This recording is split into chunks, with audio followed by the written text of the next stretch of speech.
آج کا ہمارا بیان زکوٰۃ کے تعلق سے ہے کہ زکوٰۃ یہ ہر مالک نصاب پر فرض ہے،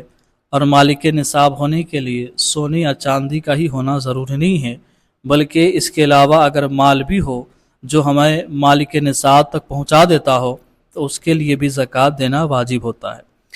اب ہم پہلے یہ سمجھنے کی کوشش کرتے ہیں کہ جو شخص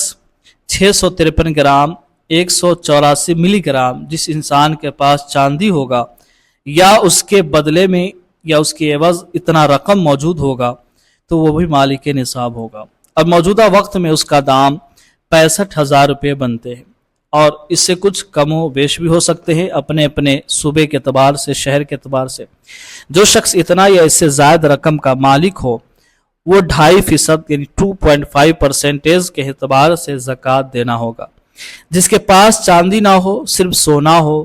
یا روپیہ ہو، وہ سونے کی قیمت کے روپے کو اپنے مملوکہ روپیے سے ملا کر دیکھے، اور نصاب اگر پورا ہو رہا ہے تو زکوٰۃ دے، اور نہیں پورا ہو رہا تو اس کے لیے معاف ہے۔ سونے کا نصاب 7.5 تولے ہے، جس کا وزن آج کے اعتبار سے حساب لگایا جائے تو 93 گرام 212 ملی گرام ہے۔ جس کے پاس اتنا یا اس سے زیادہ سونا ہوگا اس پر سونے کے زکوٰۃ فرض ہوں گے، اور جس کے پاس اس سے کم سونا ہوگا وہ سونے کی قیمت کے روپے اپنے روپے سے اگر ملائے تو کل قیمت 65,000 روپے یا زائد ہو تو زکوٰۃ دے، کم ہو تو معاف ہے۔ ہاں اگر دے گا تو ثواب پائے گا، نہیں دے گا تو کوئی بات نہیں۔ اسی اعتبار سے مسئلہ یہ بھی ہے کہ میکے سے دلہن کو جو زیورات ملتے ہیں ان کی زکوٰۃ دلہن پر ہی فرض ہوتا ہے، وہ خود ادا کرے یا اس کی اجازت سے، اس کی پرمیشن سے اس کا شوہر، باپ، بھائی وغیرہ ادا کر سکتا ہے۔ اسی طریقے سے جو زیورات اسے سسرال سے ملتے ہیں ان کی زکوٰۃ ان کا شوہر ادا کرے، کہ عرف ناس کے پیش نظر یعنی عام طور پر لوگ ان کو یعنی شوہر ہی کو وہ مال سمجھا جاتا ہے، تو وہ زیورات کے خود ہی مالک ہوتے ہیں، لہٰذا اس کا زکوٰۃ شوہر ہی ادا کرے۔ اسی اعتبار سے جو روپے اپنے کھاتے میں ہو یا بینک میں ہو یا ڈاک خانے میں ہو، فکس ہو، یا دوسرے کے ذمے قرض یا دین ہو، یا دکان یا مکان کے مالک کے پاس زیر ضمانت کے طور پر جمع ہو،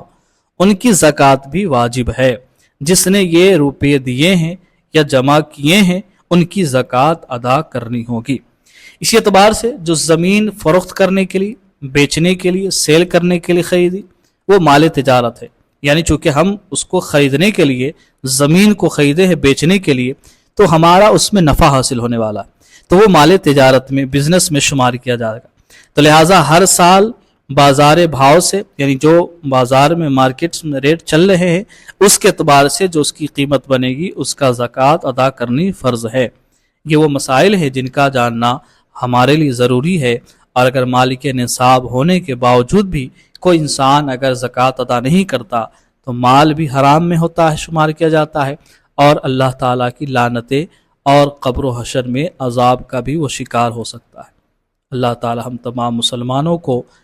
اپنے محبوب علیہ السلام کے سچے دین پر چلنے کی توفیق عطا فرمائے۔